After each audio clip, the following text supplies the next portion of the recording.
Business combination. Yang akan kita pelajari di materi ini, yang pertama, definisi dari kombinasi bisnis.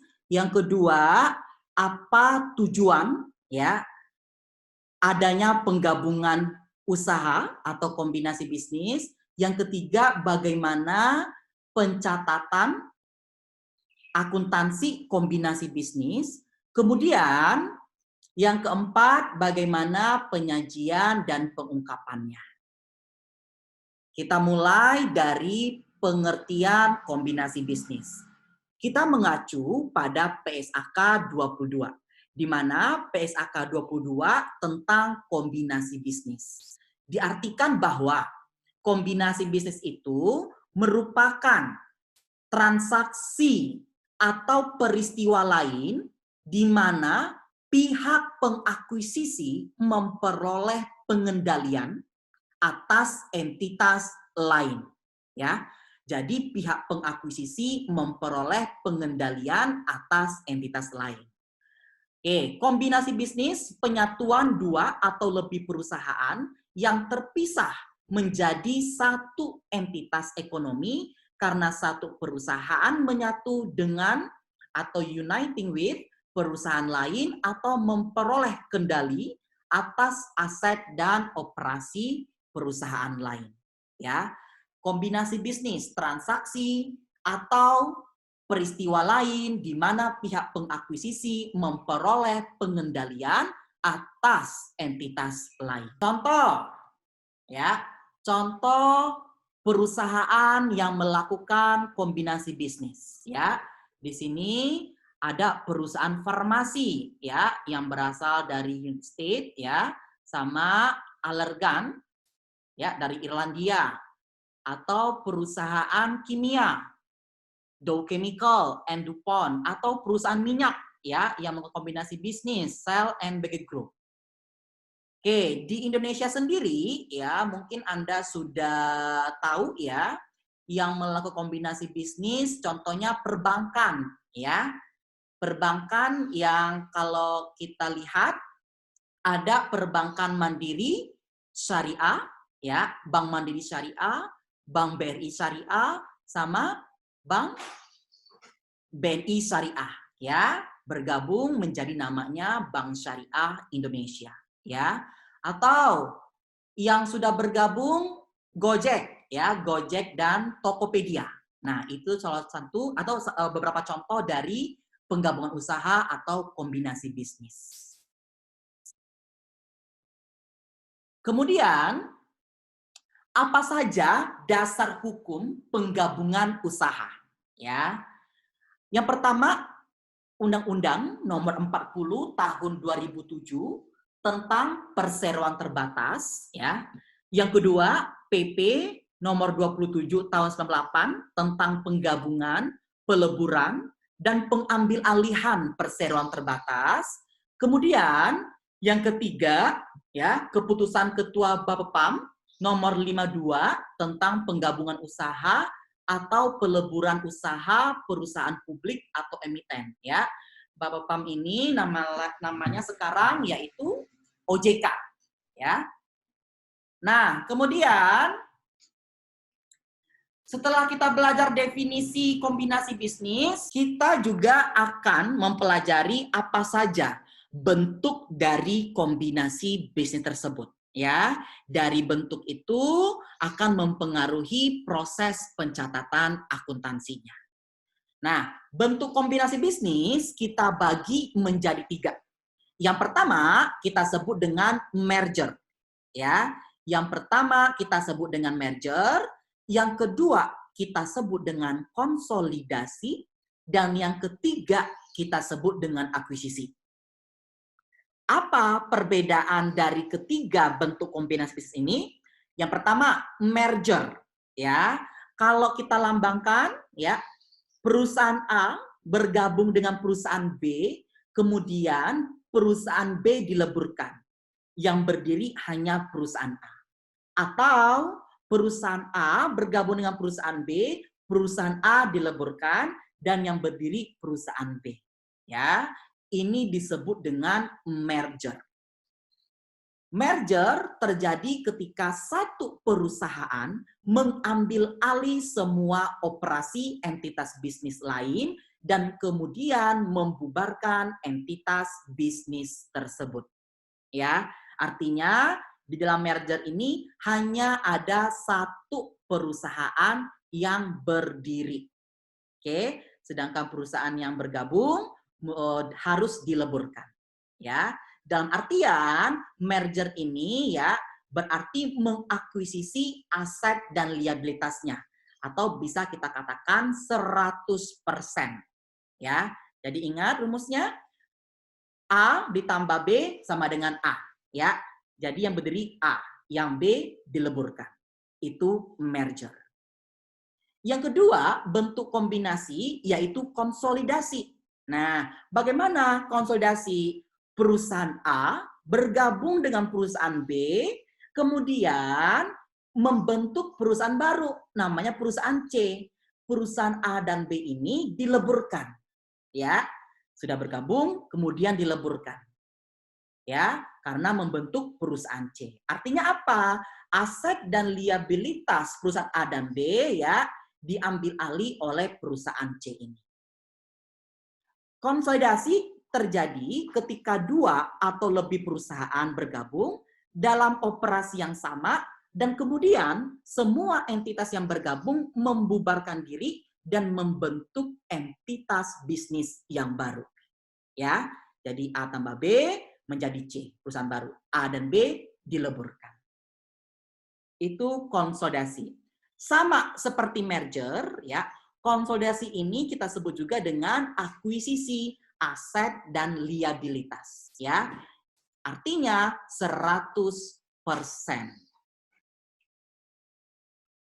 Nah, bagaimana dengan akuisisi?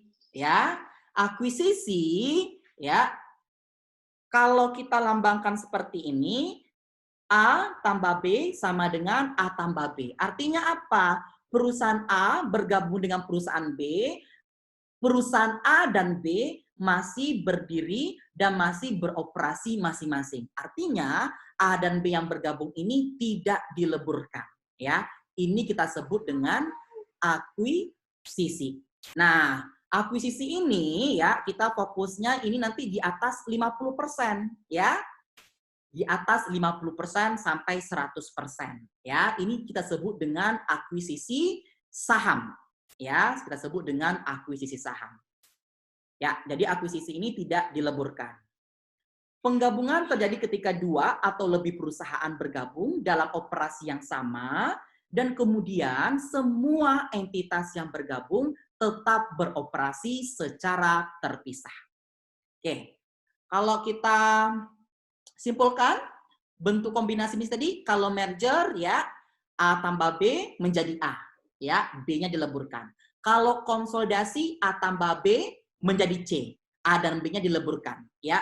Kalau akuisisi A tambah B menjadi A tambah B, ya A dan B masih beroperasi masing-masing, A dan B tidak dileburkan, ya. Itu dari bentuk kombinasi bisnis. Kemudian bagaimana strategi ya, strategi perusahaan yang melakukan penggabungan usaha ya. Bagaimana strategi perusahaan dalam melakukan penggabungan usaha? Ada 3 strategi. Yang pertama kita sebut dengan integrasi horizontal, yang kedua kita sebut dengan integrasi vertikal, dan yang ketiga kita sebut dengan konglomerasi. Ya. Artinya apa dari ketiga strategi ini? Ya, mari kita bahas. Yang pertama, integrasi horizontal. Lini bisnis sama dan pasar sama. Artinya apa? Perusahaan yang melakukan penggabungan usaha merupakan perusahaan yang mempunyai lini bisnis sama dan pasar yang sama. Contoh, perusahaan perbankan. Bank A bergabung dengan Bank B, bergabung dengan Bank C. Ya, itu contoh dari integrasi horizontal. Atau bisa juga perusahaan mie instan, ya, mengakuisisi perusahaan atau produsen kecap. Atau bisa juga mengakuisisi atau bergabung dengan perusahaan saus. di mana bahan baku yang digunakan sama, ya. Itu kita sebut dengan integrasi horizontal. Yang kedua, strateginya kita sebut dengan integrasi vertikal. Nah, apa itu vertikal? Berarti ini ada proses berurutan. Artinya apa? Perusahaan yang bergabung atau yang melakukan kombinasi bisnis ya merupakan perusahaan yang memiliki tahapan produksi yang berbeda. Contoh, perusahaan kain mengakuisisi perusahaan benang, ya, benang kain, atau perusahaan garmen mengakuisisi perusahaan tekstil, atau bisa mengakuisisi perusahaan kancing, ya, atau perusahaan mesin jahit, ya. Jadi ada perbedaan tahapan produksi. Itu kita sebut dengan vertikal. Nah, yang ketiga kita sebut dengan konglomerasi. Apa konglomerasi? Berarti gabungan dari horizontal dan vertikal, ya. Nah, di konglomerasi ini ya akan menghasilkan produk yang berbeda, ya, yang bervariasi, yang tidak memiliki kaitan satu sama lainnya. Contoh, ya, perusahaan dealer, ya, bergabung dengan perusahaan finance, otomotif, ya, insurance, yang enggak sama pasarnya. Itu kita sebut dengan konglomerasi. Nah, jadi contohnya ya, yang horizontal, yang lini sama, pasar yang sama. Kita perbankan tadi ya. Ini yang vertikal, tahapan proses produksinya berbeda. Garmen, tekstil, perusahaan kancing, perusahaan mesin jahit.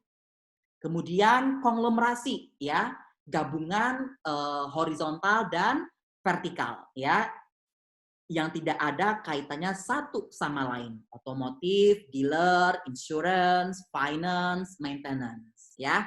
Nah, itu strategi dalam penggabungan usaha. Kemudian kita akan bahas mengenai tujuan penggabungan usaha, ya. Apa sih tujuan penggabungan usaha? Kalau secara umum, ya, secara umum tujuan kenapa perusahaan melakukan kombinasi bisnis? Pastinya untuk pengembangan usaha, ya, untuk pengembangan usaha. Artinya apa? Pengembangan usaha untuk membuat perusahaan itu menjadi lebih besar secara cepat, ya. Kata kunci itu ya, secara cepat. Tujuan umumnya ya membuat perusahaan itu menjadi lebih besar secara cepat. Oke.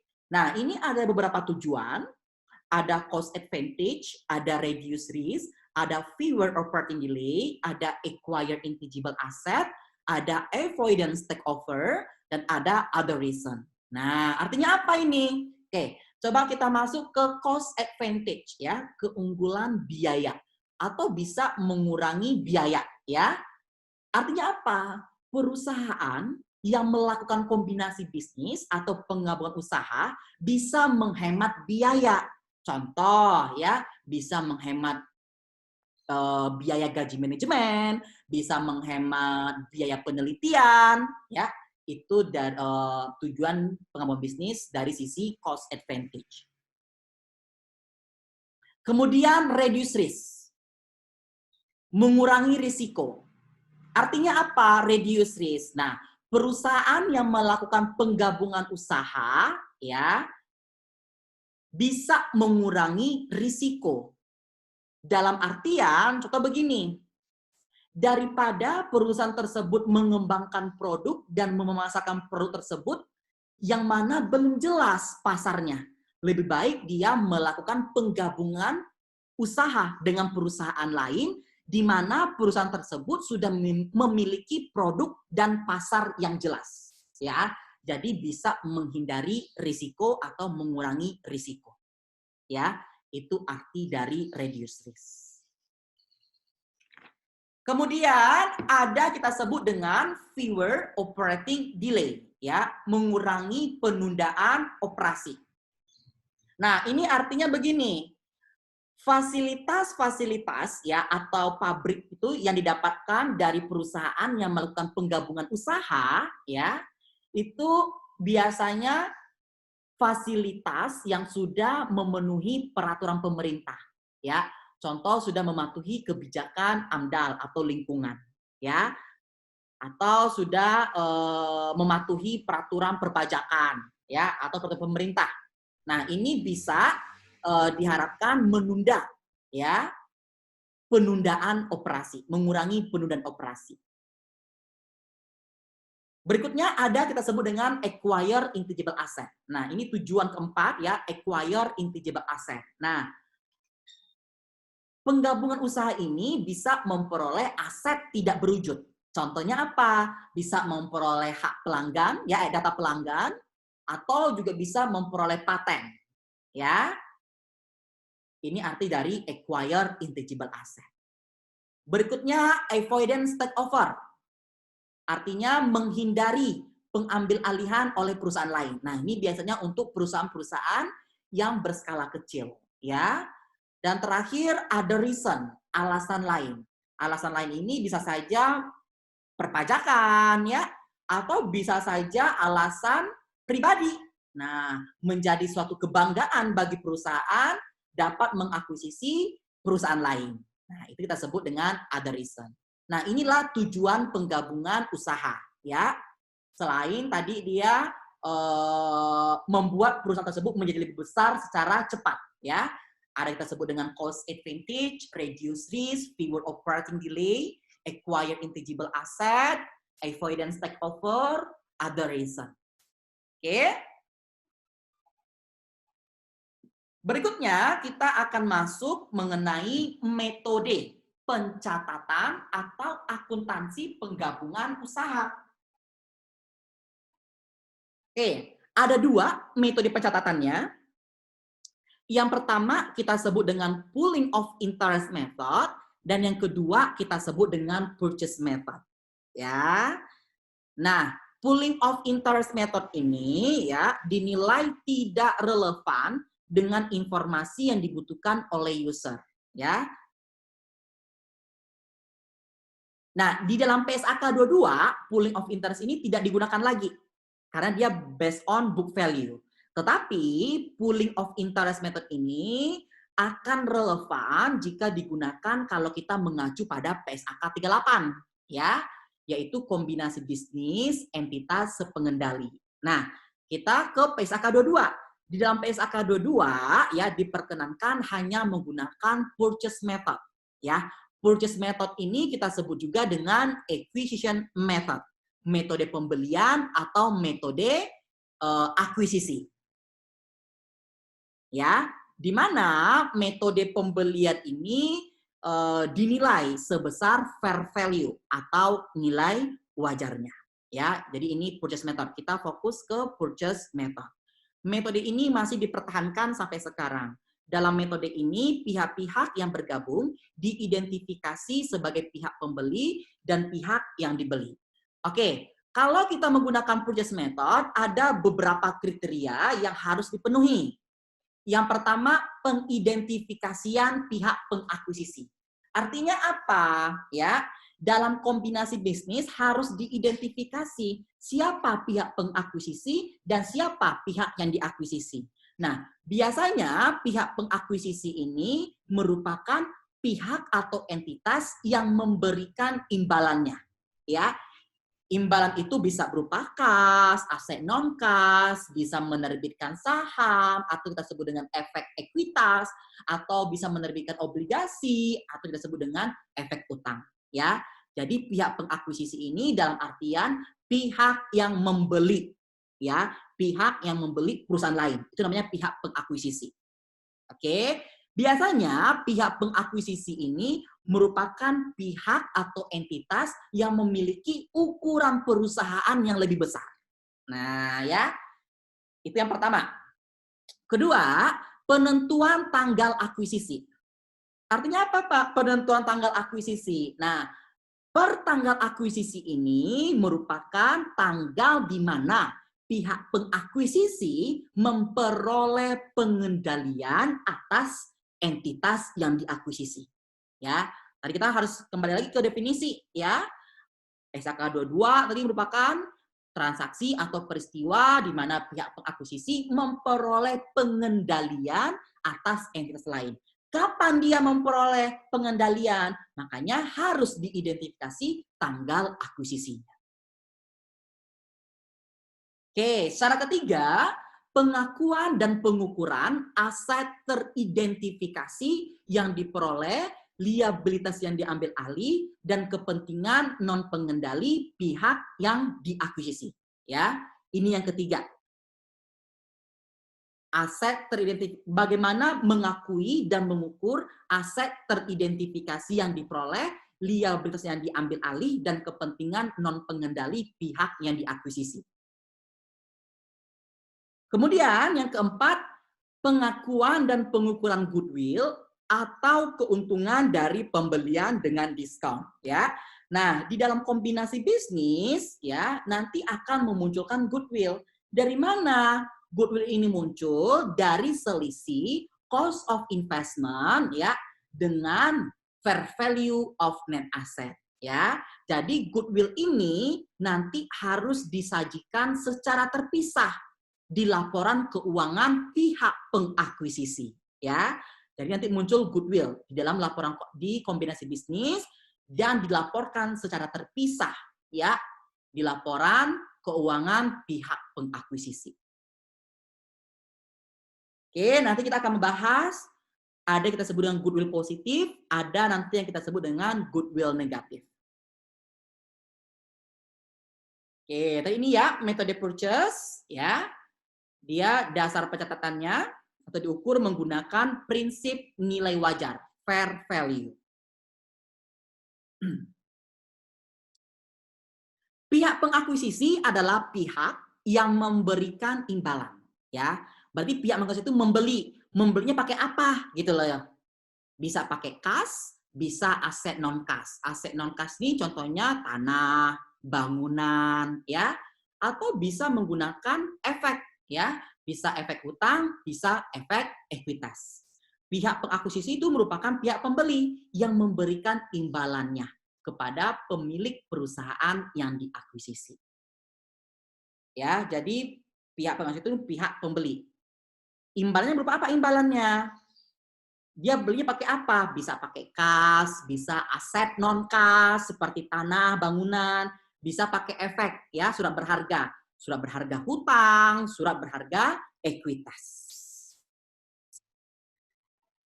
Dan ini semuanya harus dinilai sebesar fair value atau nilai wajar, ya. Harga perolehan diukur oleh perusahaan pembeli sebesar kas yang dikeluarkan atau dibayarkan. Kalau kita beli, perusahaan A beli perusahaan B 100 M. Nah, berarti imbalannya itu kas 100 M. Ya. Nilai wajar aset non kas yang didistribusikan. Perusahaan A membeli perusahaan B dengan memberikan tanah. Tanahnya tersebut kosnya 100, sedangkan nilai wajarnya 150. Nah, berarti yang 150 itu nilai wajarnya. Ya. Kemudian nilai wajar sekuritas utang maupun sekuritas ekuitas yang diterbitkan. Perusahaan A beli perusahaan B pakai saham, ya. Saham ada nominal, ada nilai pasarnya. Kita pakai yang nilai pasarnya itu. Oke? Sebagai contoh, ya, kita ilustrasikan.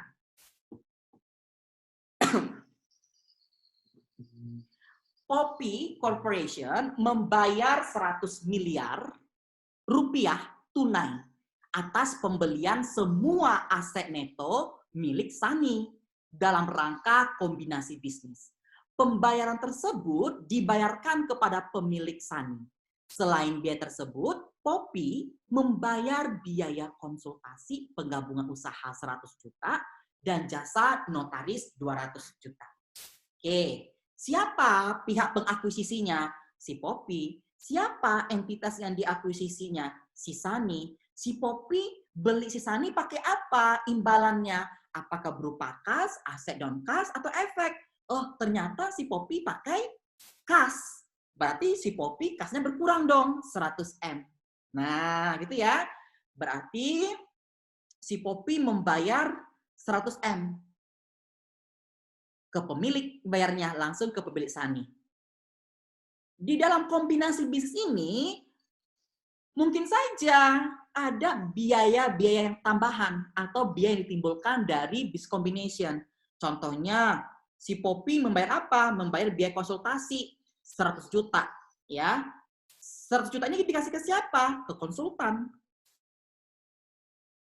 Kemudian 200 juta saya kasih ke siapa? Ke notaris untuk disahkan. Nah, jadi uang ini atau angka-angka ini bagaimana accounting treatment-nya? Bagaimana perlakuan akuntansinya? Oke, uang 100 M ini yang dibayarkan oleh Poppy ke pemilik, ini kita sebut dengan direct cost. Ya. Sedangkan konsultan sama notaris itu kita sebut dengan indirect cost. Oke. Bagaimana perlakuan direct cost sama indirect cost? Lihat di sini. Direct cost. Cost investasi dinilai sebesar biaya dibayarkan kepada pihak yang dibeli. Ya. Biaya investasi dinilai sebesar biaya dibayarkan kepada pihak yang dibeli. Nah, direct cost ini dia akan dicatat dalam akun investment in S, ya. S ini itu tadi si SANI, ya, atau entitas yang dibeli. Jadi direct cost ini dicatat sebesar apa? Dicatat sebagai biaya investasi atau kita catat investment in S. Kemudian bagaimana dengan indirect cost? Nah, indirect cost ini kita bebankan pada periode berjalan, ya. Indirect cost ini kita bebankan pada periode berjalan. Contohnya apa, Pak? Indirect cost, ya. Berarti tadi selain itu, selain kas, aset non kas, ya, selain imbalan diberikan oleh pihak pengakuisisi kepada pemilik. Nah, ya, itu berarti dia indirect cost. Contohnya apa? Biaya konsultan, notaris, biaya akuntan, biaya penilai, ya, itu disebut dengan indirect cost. Tetapi kalau dia biaya penerbitan dan registrasi, itu bukan dimasukkan ke beban, ya. Kalau biaya penerbitan dan registrasi saham, ya, itu mengurangi share premium, nanti di debit atau mengurangi additional PIC. Sedangkan kalau dia biaya penerbitan dan registrasi obligasi atau hutang, mengurangi premium atau menambah diskon. Ya, nanti ke contoh soal lebih jelas artinya apa. Nah, ini ilustrasinya. Poppy membayar 100 miliar ke pemilik. Ya, berarti 100 M tadi ini direct cost. Dia masuk ke biaya investasi. Berarti kita jurnal investment in SANI pada kas 100 M. Kas kita berkurang. Si Poppy. Ya. Kita debit investment in SANI 100 M. Nah, investment in SANI ini merupakan akun sementara. Nanti dia akan ditutup ya ketika kita membuat pengambil alihan aset neto SANI, ya. Ini hanya sementara, ya. Tadi kan dia 100%. Kemudian yang 100 sama 200, ya, berarti kan ini selain biaya penerbitan. Kita kata kuncinya ya, selain biaya penerbitan berarti dia masuk ke apa? Dibebankan pada periode berjalan. Ya, selain biaya penerbitan dan registrasi, baik saham maupun hutang, ya, itu kita bebankan pada periode berjalan, ya. Berarti 100 dan 200 ini 300, kita masukkan dia ke expense. Kita sebut dengan investment expense 300. Ya, pada kas 300. Nah, ini jurnal perolehan ya di awal.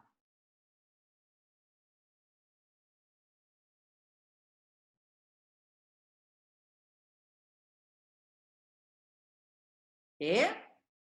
Contoh berikutnya, Poppy menerbitkan 100.000 lembar ya common stock atau share capital ya, nominalnya 10 atas pembelian semua aset neto milik SANI.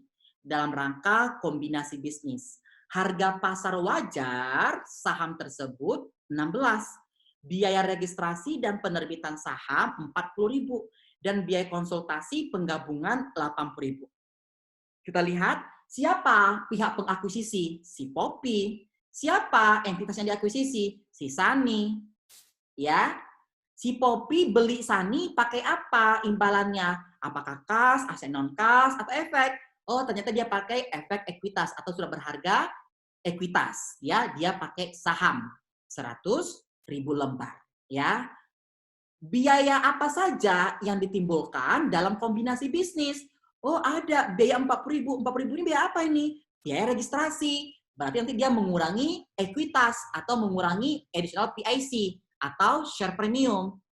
Oh, ada lagi biaya selain registrasi, yaitu 80.000. Nah, 80.000 ini langsung kita bebankan pada periode berjalan. Ya, kalau kita jurnal, ingat ya, tadi kan ketika kita beli, imbalan itu dinilai sebesar nilai wajarnya. Ya, kan kalau kita kan investment pada common stock. Ya, Anda lihat sini, investment in S 1,6, common stock 1 juta, additional PIC 600.000. Ya, dari mana angkanya ini? Ya, kita beli si Sunny dengan menerbitkan saham. Ya, di buku kita akan mencatat kreditnya common stock ini sebesar nominal. Ya, 1 juta. 100.000 dikali dengan nominalnya atau partnya 10. Karena nilai pasarnya berbeda sama nominal, ya, nilai pasarnya 16, nominalnya 10, berarti ada selisih 6. Nah, itu masuk ke additional paid in capital di kredit. Berarti menambah ekuitas ya. Atau kita sebut juga ini EPIC ini kita sebut dengan share premium 600.000 ya. Kejumlahkan berarti di debitnya investment in Sunny 1.600.000 atau 1,6 dapat dari mana? 100.000 dikalikan sama nilai wajarnya langsung 16. Ini biaya investasinya karena diukur pada nilai wajar. Oke, kemudian dari biaya yang ditimbulkan, oh penerbitan 40.000 berarti dia mengurangi additional PIC 40.000. Oh 80.000 ini konsultan, berarti konsultasi ini selain biaya registrasi, berarti dia masuk ke expense, investment expense. Ya, tapi investment expense 80.000 debit, additional PIC debit 40.000, kreditnya 120.000. Oke, tadi kita udah pakai kas imbalannya. Sudah pakai apa tadi ini? Surat berharga ya, saham. Nah, coba sekarang kita masuk ke aset non kas. Nah, bagaimana accounting treatment-nya? Poppy menyerahkan sebidang tanah yang nilai wajarnya 1,7 ya 1.700.000 kepada pemilik Sunny atas pembelian semua aset neto milik Sunny dalam rangka kombinasi bisnis. Harga perolehan tanah di awal 1 juta. Biaya konsultasi penggabungan usaha 80.000. Ya, kita analisis siapa pihak pengakuisisinya? Si Poppy. Imbalannya berupa apa? Yaitu aset non kas tanah. Tanah berarti kan dinilai sebesar fair value-nya 1.700.000. Berarti 1.700.000 ini merupakan biaya investasinya. Ya, atau kita sebut dengan direct cost-nya. Oke. Biaya apa lagi yang ditimbulkan dalam kombinasi bisnis? Ada biaya konsultan 80.000. Berarti ini kan konsultan selain biaya registrasi, gitu ya. Berarti ini masukkan ke investment expense. Kita bebankan pada periode berjalan. Ya. Oke, kita jurnal. Ya. Investment in Sunny 1.700.000, tanah 1 juta, gain online 700. Nah, artinya apa nih, Pak? Oke, kita beli Sunny, tapi kita ngasih imbalan berupa tanah. Berarti tanahnya ada kita lepaskan. Karena kita berkurang dong, kalau berkurang dia dikredit tanah kita 1 juta sebesar cost-nya. Ya, tapi nilai wajar dari tanah itu 1.700.000. Ya, berarti ada keuntungan yang kita akui sebesar 700.000. Ya, kita sebut dengan gain on disposal of land. Ya, ini kalau tanah. Kemudian biaya konsultasinya berarti selain penerbitan investment expense pada kas 80.000. Ya, Oke, kita tahu tanah ini kan sifatnya non-depreciable, ya kan? Bagaimana kalau dia aset tetap tapi dia depreciable? Berarti kan disusutkan, berarti ada akumulasinya. Sebagai contoh berikut ini.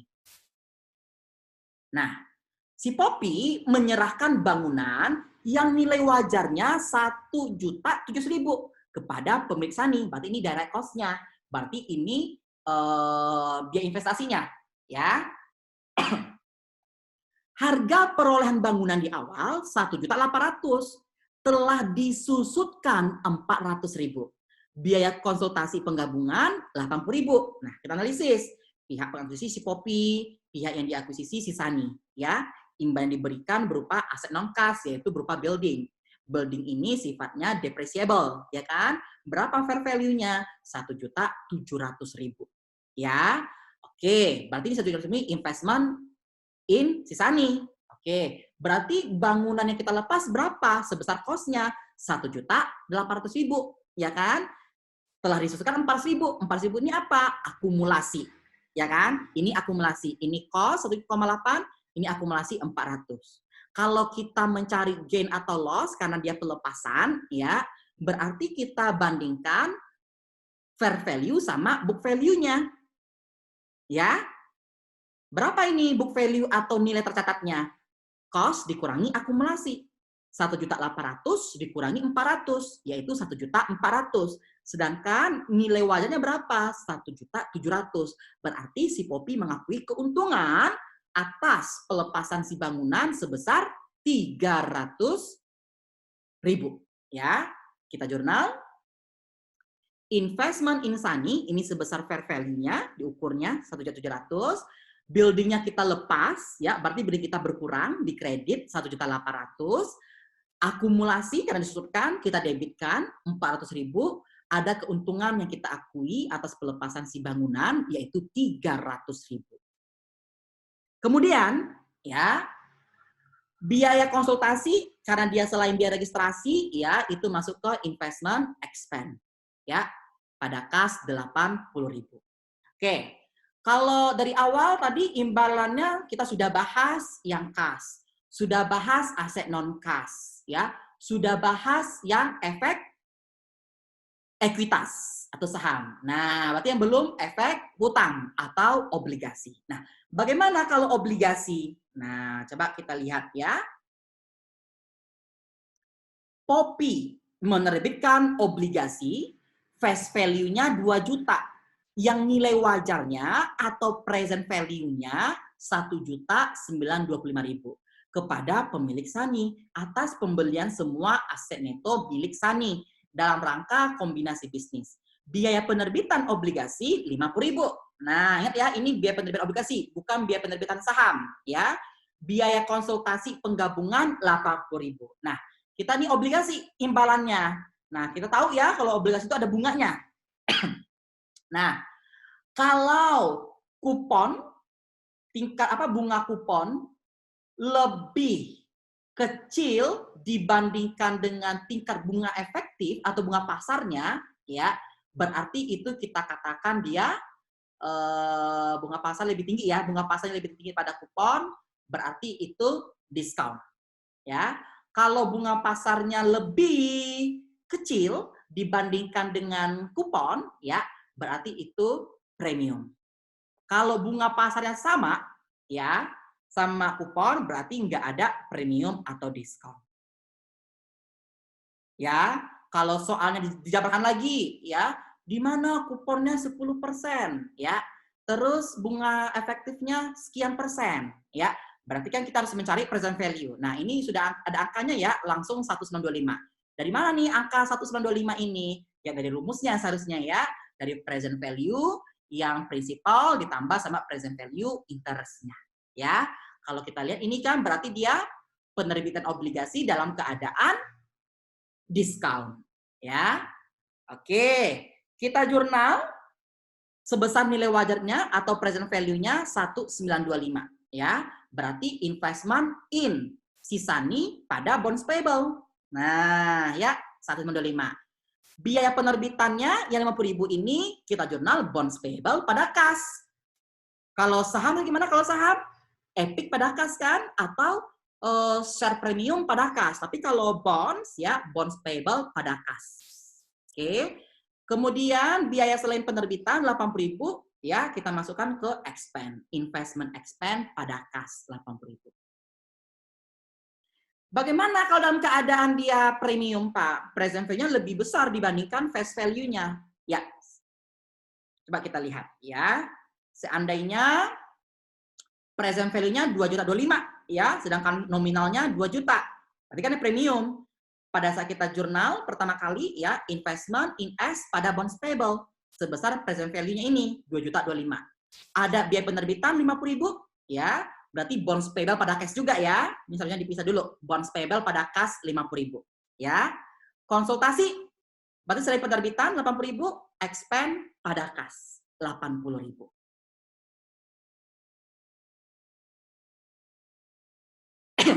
Oke, itulah berbagai ilustrasi sederhana, ya masih sederhana.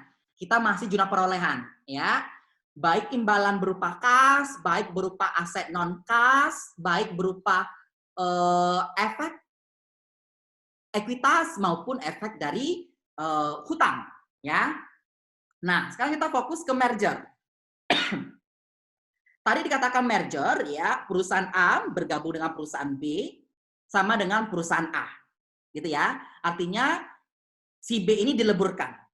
Artinya aset dan liabilitas si B ini diserahkan ke si A atau diambil alih oleh si A. Artinya 100%. Oke. Prosesnya bagaimana? Pembelian aset neto investi dibubarkan si B ini ya, baru pengambil alihan aset neto investi. Contoh di soal yang tadi kita beli SANI, ya kan? Pakai apa? Pakai saham 100.000. Oke. Harganya berapa? Harga pasarnya 16. Ada biaya registrasi 40.000. Ada biaya konsultasi 80.000. Nah, tadi sama jurnal tadi ya. Berarti kita jurnal ini saham. Ini tahap pertama, pembelian aset neto. Ya. Kita jurnal investment in SANI 1,6, ya, 100.000 kali 16. Common stock-nya sebesar 1 juta, 100.000 kali 10, ya. Selisih nilai pasar dan nilai nominalnya 6, ya, berarti EPIC-nya 6.000 atau share premium. Kemudian biaya ditimbulkan registrasi mengurangi EPIC 40.000 dan biaya penggabungan 80.000 masukkan ke expense. Nah, sampai tadi ya. Nah, ini pada saat kita beli, ya, kan dibubarkan si SANI, ya, dileburkan. Berarti kita harus tahu dulu posisi keuangan si SANI. Nah, ini ya, ini posisi keuangan si SANI. Ada total aset, ada total liabilitas dan ekuitas, ya.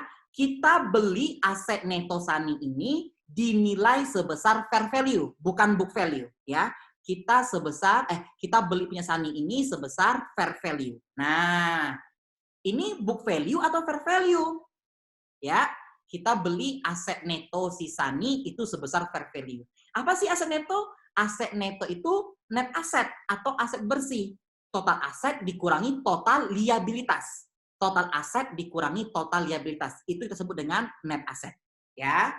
Ini kita asumsikan, punya si SANI ya, kita asumsikan book value dan fair value-nya sama. Ya, kita asumsikan book value dan fair value-nya sama. Oke, kita mencari berapa sih harga perusahaan si SANI ini? Ya, berapa sih nilai wajar dari SANI ini? Berarti total aset dikurangkan dengan total liabilitas. 2.300.000 dikurangi 700.000. Harganya 1.600.000. Ini harga punya si SANI, nilai wajarnya. Kita beli berapa tadi kita beli? Kita beli dia sebesar 1.600.000 juga. Berarti biaya investasi ya dengan fair value of net assetnya sama, berarti nggak ada selisih, nggak muncul goodwill.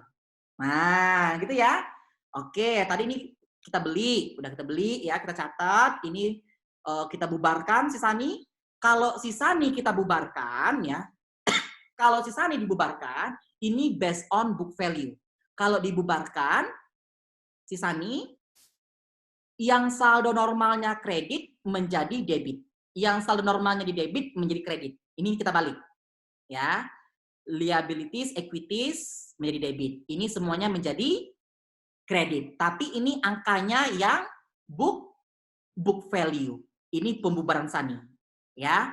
Kemudian kita ambil alih aset neto si SANI. Nah, kita ambil alih berarti ini nak semuanya di sini. Kas, AR, inventory. Nah, ini semuanya aset si SANI sama liabilitas SANI. Ini angkanya sebesar fair value. Ini angkanya sebesar fair value. Nah, di kreditnya ada akun investment in SANI 1,6. Tadi di awal dibilang investment in SANI ini hanya akun sementara. Ya kan? Ini kan di kredit nih. Saat pengambil alihan 1,6. Tadi kan ada di debit kan investment in SANI 1,6. Ya, jadi 0 dia. Kalau pembubaran based on book value, sedangkan ketika pengambil alihan aset neto, ini based on fair value. Ya. Oke, baru kita buat neraca atau SOFP-nya, Statement of Financial Position.